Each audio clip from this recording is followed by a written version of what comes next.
নীলফামারীর জলঢাকায় ৫ নং ধর্মপাল ইউনিয়ন বিএনপির চাঁদাবাজ মিথ্যা মামলা প্রদানকারী নামধারী সভাপতি মোকছেদ আলীর বিরুদ্ধে মানববন্ধন ও প্রতিবাদ সভা করেছে ভুক্তভোগী বিএনপি ও ধর্মপাল ইউনিয়নের সর্বস্তরের সাধারণ জনগণ। ১০ এপ্রিল বৃহস্পতিবার বিকাল ৪ ঘটিকায় খেরকাটি বাজারে এই মানববন্ধন ও প্রতিবাদ সভা অনুষ্ঠিত হয়। বিস্তারিত জানাচ্ছেন আলতাফ হোসেনের প্রতিবেদনে এহসান এলাহি।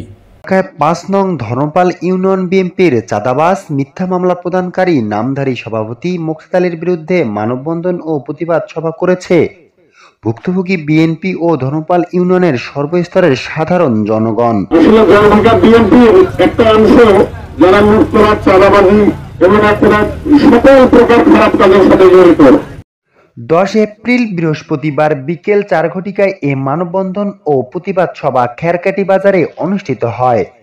মানববন্ধন ও প্রতিবাদ সভায় উপস্থিত ছিলেন ধর্মপাল ইউনিয়ন যুবদলের আহ্বায়ক আবু সুফিয়ান, ধর্মপাল ইউনিয়ন বিএনপির সাংগঠনিক সম্পাদক স্বপন শাহ, ধর্মপাল ইউনিয়নের স্বেচ্ছাসেবক দলের যুগ্ম আহ্বায়ক আবুল খায়ের ও রবিউল ইসলাম প্রমুখ সহ ধর্মপাল ইউনিয়ন বিএনপির অঙ্গ সংগঠনের নেতাকর্মী।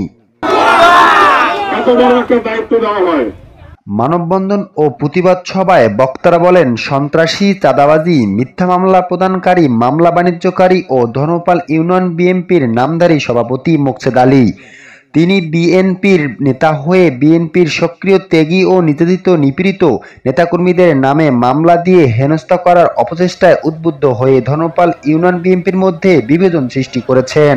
৫ই আগস্টের পর প্রেক্ষাপট পরিবর্তন হয়ে গেছে। আওয়ামী লীগের রাজনীতি যেমন নিষিদ্ধ হয়ে গেছে, বিএনপির এরকম যদি কেউ রাজনীতি করে।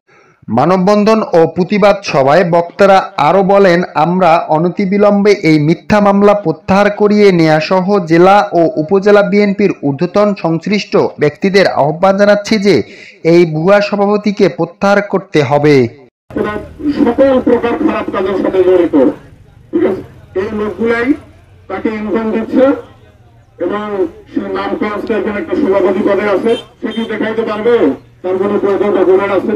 আসলে কোনো কিছুই নাই, একবার ভুয়া চৌধুরী।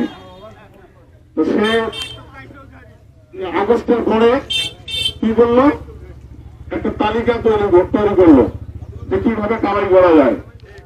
ঠিক আছে, কিভাবে কামাই করা যায় সে ৯৭ জনের একটা লিস্ট তৈরি করলো। এই লিস্ট তৈরি করে গত ৫-৬ মাসে লক্ষ লক্ষ টাকা ইনকাম করলো।